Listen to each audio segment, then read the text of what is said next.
Hey guys, welcome to company vision. मैं केतन रॉय।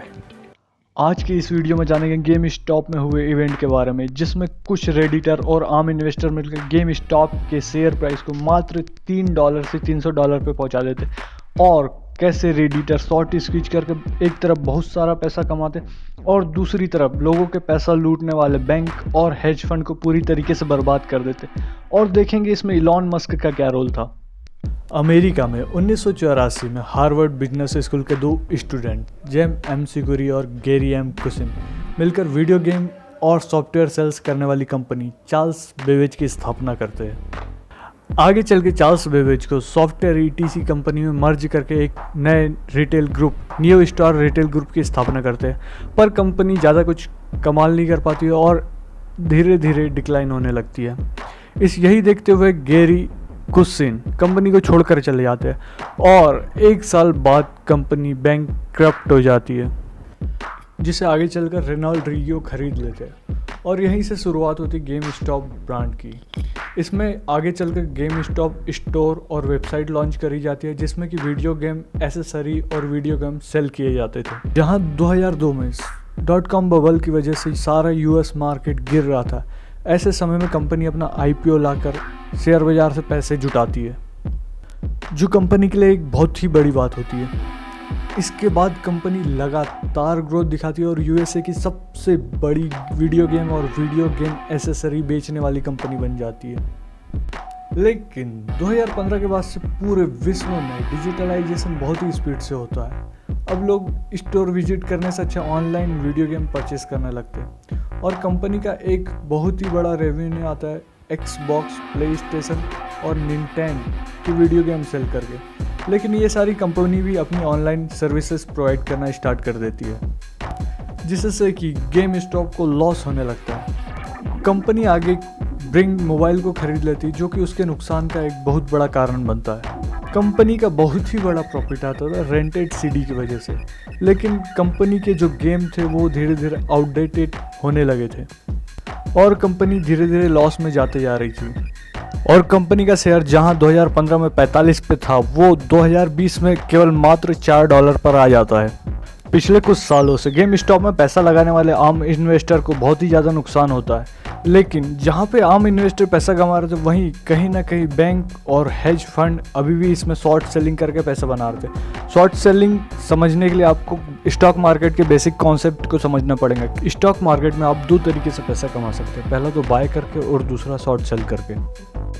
किसी company का शेयर प्राइस उस कंपनी के वैल्यूएशन को दर्शाता है। जब कभी कंपनी ग्रोथ करने लगती है तो शेयर की डिमांड बढ़ने लगती है और शेयर प्राइस अपने आप ऊपर जाने लगता है। जब कंपनी खराब परफॉर्म करती है तो उसका शेयर की डिमांड मार्केट में कम हो जाती है, जिससे कि उसका शेयर गिरने लगता है। जब कभी हमें लगता है कि कंपनी फ्यूचर में ग्रोथ करने वाली, तो हम उसका शेयर परचेस कर लेते हैं और उसका जब शेयर प्राइस बढ़ जाता है तो उसको बेच के प्रॉफिट कमाते हैं।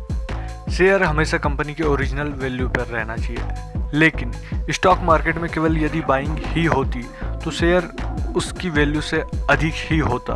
लेकिन शेयर को उसकी एक्चुअल वैल्यू पर लाने के लिए स्टॉक मार्केट में शॉर्ट सेलिंग की फैसिलिटी दी जाती है।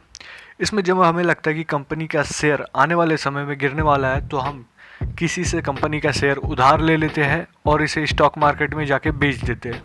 और जब शेयर का प्राइस गिर जाता है तो हम इसे खरीद कर वापस लौटा देते हैं और प्रॉफिट को खुद रख लेते हैं।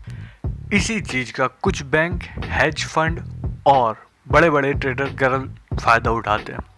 वो जानबूझकर कंपनी के बारे में फेक न्यूज़ फैलाते हैं, जिससे कि कंपनी का जो शेयर प्राइस है वो कम हो और कंपनी के शेयर को शॉर्ट सेल कर देते हैं। जब कंपनी का शेयर प्राइस कम हो जाता है, उसे बाय करके ये लोग प्रॉफिट कमाते हैं। पर इस चीज़ का सबसे बड़ा नुकसान होता है आम ट्रेडर को, जो विश्वास करके कंपनी के शेयर को बाय करता है। और यही चीज़ गेम स्टॉप में भी हुई थी। इसमें जो है बैंक और हेज फंड पैसा कमाने के लिए लगातार कंपनी के शेयर को गिराते जा रहे थे।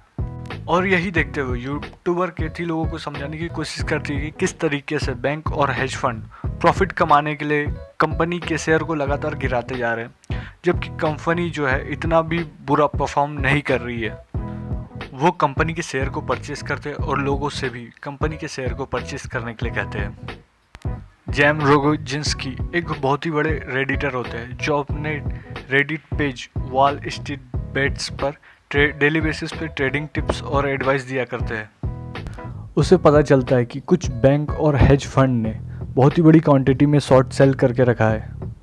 यहाँ पर जेम शॉर्ट स्क्विंच की अपॉर्चुनिटी को देखते हैं और अपने रेडिट फॉलोअर को ज़्यादा से ज़्यादा शेयर परचेज करने के लिए कहते हैं। वो लोगों को समझाते हैं कि बैंक और हेज फंड ने शेयर को उधार लेकर बहुत ही बड़ी क्वांटिटी में सेल करा है। यदि हम सभी शेयर को खरीद ले और ना बेचे तो स्टॉक मार्केट में जो है गेम स्टॉप के शेयर की कमी हो जाएगी और हम शेयर को बहुत अधिक दाम पर बेच सकेंगे, क्योंकि बैंक और हेज फंड को उधारी लौटाने के लिए शेयर को कभी न कभी मजबूरी में खरीदना ही पड़ेगा। लोग भी शेयर को बहुत ही बड़ी क्वांटिटी में खरीदने लगते हैं और जिससे कि शेयर की प्राइस बहुत ही तेज़ी से बढ़ने लगती है, जिससे बैंक और हेज फंड को बहुत ही बड़े बड़े लॉस होने लगते हैं। और इंटरनेट के माध्यम से यही चीज़ लोगों तक के पहुंचती है कि किस तरीके से कुछ आम लोगों ने मिलकर बैंक और हेज फंड को एक बहुत ही बड़ा सबक सिखाया है। जितने भी लोग थे जिन्होंने कभी ना कभी हेज फंड और बैंक की वजह से स्टॉक मार्केट में नुकसान हुआ था, वे सभी खुलकर शेयर को ना बेचने की वकालत करने लगते और ताकि बैंक और हेज फंड को अधिक से अधिक नुकसान पहुंचाया जा सके। लोगों की अपील काम भी आती। जहां कोरोना काल में यह स्टॉक अप्रैल 2020 में केवल मात्र $3 पर आ गया था, यह 2021 में बढ़ के $16 तक के आ जाता है। और इसी बीच एंट्री होती है इलॉन मस्क की, जो केवल ट्वीट करते हैं गेम स्टॉप।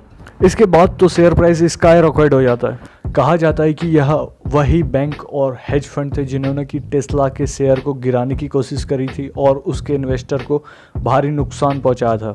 इलॉन मस्क के ट्वीट के बाद यह शेयर के प्राइस 300 से भी ज़्यादा पहुंच जाते और बैंक और हेज फंड की हालत इतनी ज़्यादा ख़राब हो जाती कि उन्हें बेल आउट पैकेज देना पड़ता है।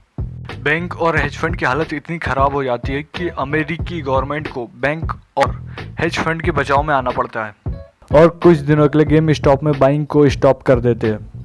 ये अमेरिका के इतिहास में पहली बार हुआ था जब कुछ आम लोगों ने मिलकर बैंक और हेज फंड को शॉर्ट स्क्वीज करके पूरी तरीके से बर्बादी की कगार पर लाके छोड़ दिया था। ये बैंक, हेज फंड और बड़े इन्वेस्टर के लिए एक बहुत ही बड़ी नसीहत थी, जिन्होंने आम इन्वेस्टर की ताकत को नज़रअंदाज किया था। एक लाइक उन आम इन्वेस्टर के लिए जिन्होंने इतने बड़े बैंक और हेज फंड को घुटने टेकने पर मजबूर कर दिया। और चैनल को सब्सक्राइब कर दो और शेयर कर दो अपने दोस्तों के साथ, और मुझे कमेंट बॉक्स में लिख के बताओ ये वीडियो आपको कैसी लगी। Thank you for watching.